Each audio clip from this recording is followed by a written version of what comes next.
Goosebumps 2 Haunted Halloween is a sequel to the 2015 film Goosebumps, which was a spin-off of the popular children's book series Goosebumps, written by R.L. Stine, and this time we have a new cast. When two boys notice the Junk Bros are getting rid of junk from someone's house, they stumble upon an unfinished Goosebumps manuscript, and that unleashes Slappy the dummy, and Slappy's plan is to try to have a family of his own in this film, and when he's rejected from the human family, he decides to create a family of his own, and that family, of course, are monsters who wreak havoc within the city. Now, the first Goosebumps film was very entertaining. It was very fun. It was definitely a surprise for a lot of people. I would say, including myself, I did not expect it to be as good as it was, I would say. And I would say that a lot of people were definitely looking forward to the sequel based on the cliffhanger that we had on the first one, and also because of how well they established the first characters in the original Goosebumps film. But as you may know, those characters are not returning in this film, so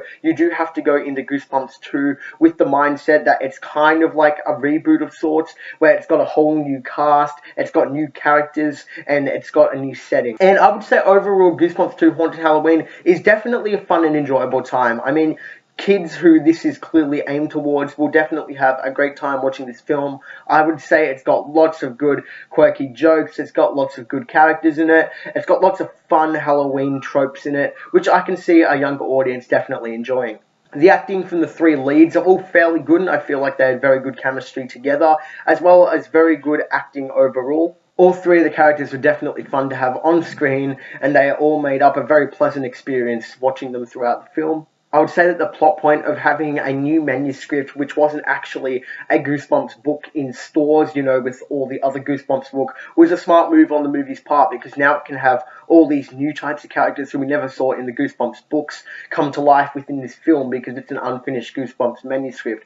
For example, there's witches and gummy bears in this film, and I liked those new characters because we didn't see those in the books, but it does lay out some more creative tropes for the film to go in and a more creative direction, as they can have characters from all different sorts of places, not just from the Goosebumps books. The film is scarier than the first, in my opinion, which I liked. Personally, it didn't scare me, but I can definitely see it scaring younger audiences who are coming into this film, especially somewhere between, I'd say, 6 to 12-year-old children. I could see them getting a few frights out of the film, which is good, because Goosebumps, it's not supposed to be scary, I would say personally, but I would say that it's meant to be creepy, and this film definitely ups the creepiness factor, I would say, from the first film. There's some quote-unquote jump scares in this film, and there is some creepy imagery, which I think that the younger audiences should appreciate. Like I said earlier, the film is very entertaining, it's a fun ride. You can easily watch this film and have a good time with it. It's not over long, it's about 90 minutes, that's including credits, so,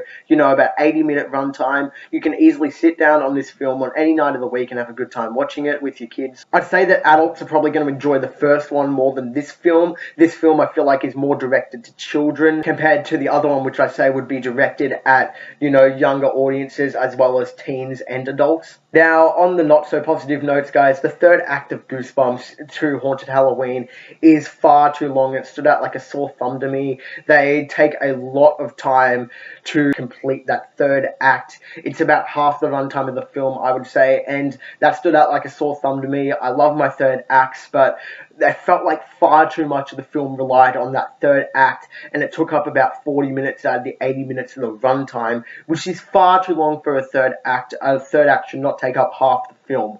Of course, there's some moments which also don't make sense. There is a scene where the gummy bears all join together to create a big gummy bear, but then when they suck the gummy bears back into the book and all the mini gummy bears are coming out of the big gummy bear, there's more little gummy bears than there were to begin with to create the big gummy bear. So I'm like, where did those extra gummy bears come from? There's also this character called Walter in the film, and I actually liked him in his human form, but he gets the haunted mask attached to him when Slappy goes on his rage, and he turns into this monster, and it is absolutely laughable. The acting is appalling. This is some of the worst acting I've ever seen in my life.